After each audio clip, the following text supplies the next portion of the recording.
welcome back to another video. Today we are going to be trying to source and replace an alternator on my 1994 Daimler 66 V12. Now, if you are watching from the last video, thank you so much for all the new subscribers we got off the last video. It is absolutely overwhelming to see the amount of support we're getting on the Daimler project. Big up to Cameron Fleming, and also big up to everyone that came from Daimler Facebook group. I had so much support off there, and it's amazing to see so many people get behind the project and see if we can get this done. Now, this video actually starts at the start of the week. Today is Friday, but we're going to roll it all the way back to Monday, where we're going to try and see if I can try and source the part for the Daimler. Welcome to Jaguar Land Rover Brighton.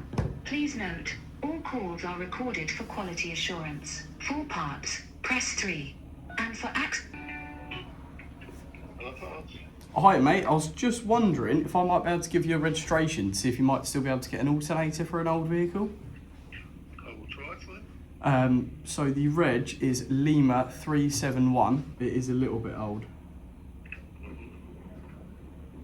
I was on the phone to this guy for about 4 or 5 minutes and he just seemed to have disappeared without saying anything. So I thought I'd just try and break it up with a little light comedy. Do you guys normally still supply parts for cars of this age?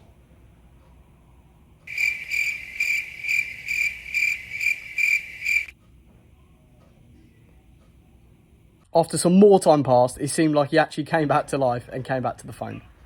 No, I'm afraid it's not available anymore, and looks like no one's got one. Not available? Has it been made obsolete, is it?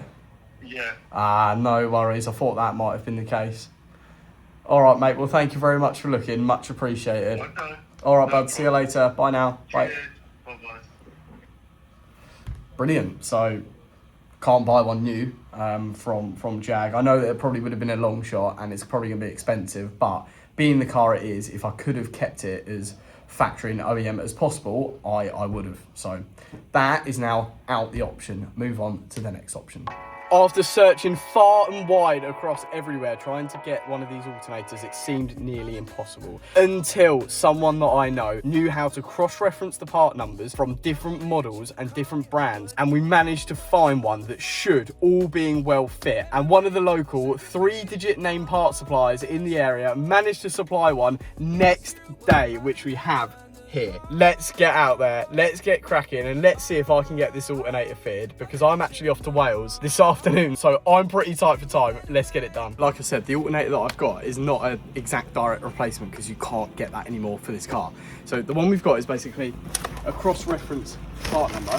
It's come off an ever so slightly different model. I think it's come off an XJ300, which is pretty much the same car, but ever so slightly different. Everything seems absolutely identical. The only thing that seems different is that the back casing is clocked at a slightly different angle. Worst case scenario, I think you can undo these 4 bolts, take it apart, spin it and put it back on. But I think that all the wires should reach where they need to go with how this is. So I'm pretty excited to get this back on, so let's get cracking. On for me, keep it on for me like a shower. I needed to run for me, hold it down till I'm pulling up. I finally made it, girl. And I'm at the door, see you walking up to me, and you got something that's showing what's underneath. Still you expect me to make it do pleasantries, baby, I'm yours. Love what you got on, but I want it all for you.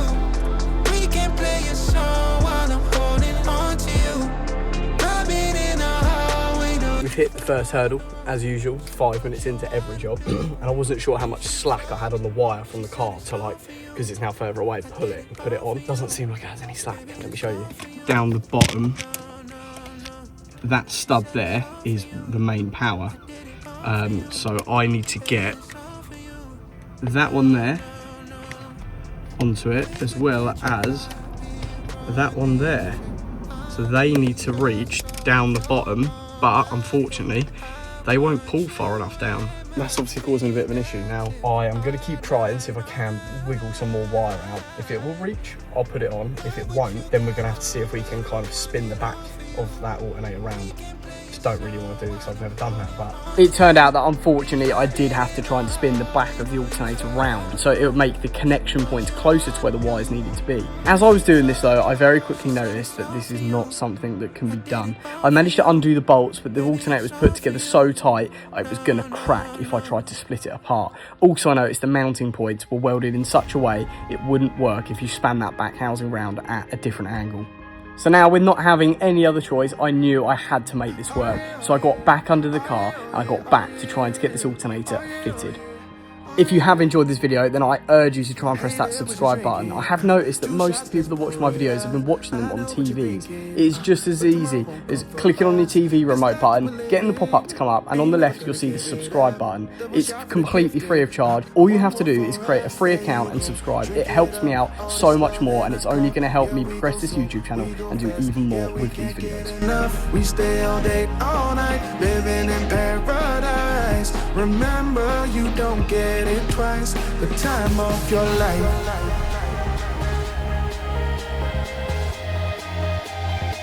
This is the time of your life. Remember, you don't get. So I've just been fighting this thing for about half an hour, basically just trying to get the bolt through the top mount of the alternator. If you can kind of see, I've managed to just about get it in. Just needs a bit of a tap and then it should come through the other side. When the bolt's in, do the nut up, and then it's literally, once that top bolt is in, everything is plain sailing. That's the hardest bit. I've got to nip all the little bolts up, and it's just a game of going around, adding the tensioner on, putting the belt back on, and yeah, I'm so happy. It took so long though. It was just really fiddly, but we're getting there. Do excuse this angle that I'm filming at, but I guess this goes to show how fiddly and how much of a small workspace that I really had just working on this Daimler. The only way to access it was through the side here behind the wheel arch or under the car. Yeah, we can't get enough. We stay all day, all night, living in paradise. Remember, you don't get it twice, the time of your life. All I am doing here is getting the top bolt in on the alternator. It was so fiddly trying to manipulate the alternator into the bracket, and even harder to get the bolt back through and get it all lined up. It took ages. Also, excuse the blurry focus on the camera in this clip as well, but all I'm doing now is getting the tensioner bolted to the engine block and bolted to the alternator. As you can see, it did require the use of my favourite tool, the hammer. Get it twice, the time of your life.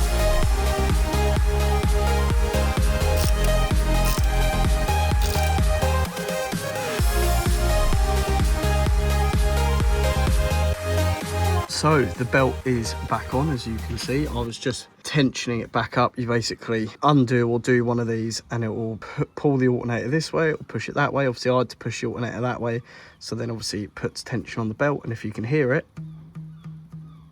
it's meant to sound like some sort of chord when you do it, but that's tight. That's as tight as it needs to be. So I need to just plug the main plug back in on the back and put the roll bar on, and I think I've actually done it. I have managed to get everything buttoned up. So I've got everything plugged in, bolted on, everything's in. It is literally ready to test. I'm going to get the battery on, start the car up. I'm going to test it with a multimeter. If this has not fixed the alternator charging, I officially give up and probably going to sell the car. But yeah, hopefully it's going to be kicking something out. So wish me luck.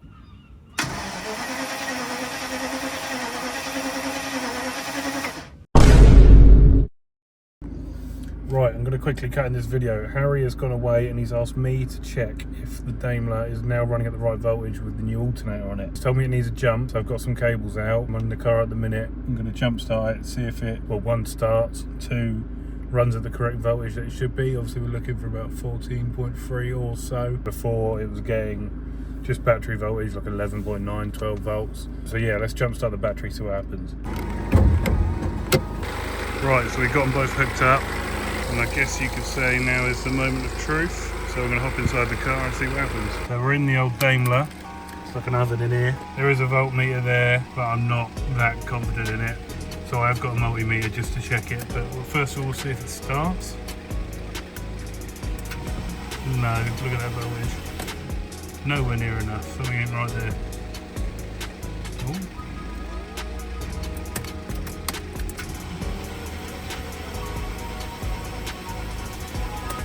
Let me go and double check those connections. Right, that voltage is looking a bit happier, so without further ado,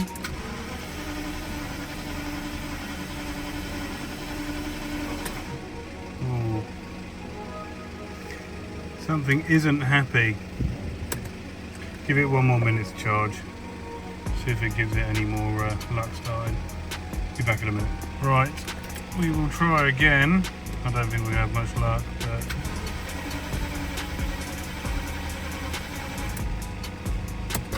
So I think the problem we've got at the minute is that doesn't quite have the oomph to start that. Obviously this is a much bigger engine, and I think the battery is fairly flat. So I'm going to hold it with the reds up a minute, see if there's enough charge in it, and hopefully it'll be enough to get it going. I know these are quite sensitive to how much voltage they've got, so yeah, let's just see what happens. I'm going to give it one more go, see if she'll fire. See, that's got the voltage, it just doesn't want to go. So I do not know what that's all about.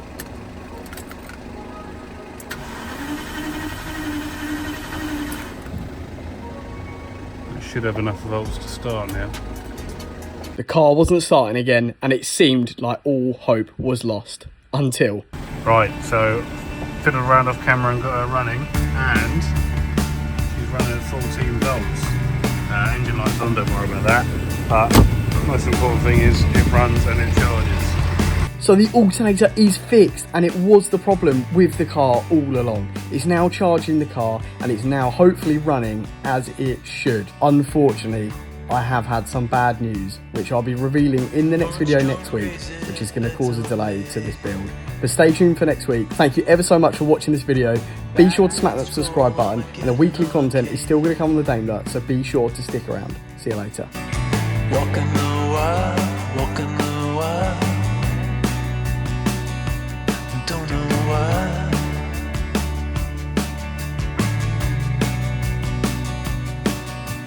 Cars play calculus.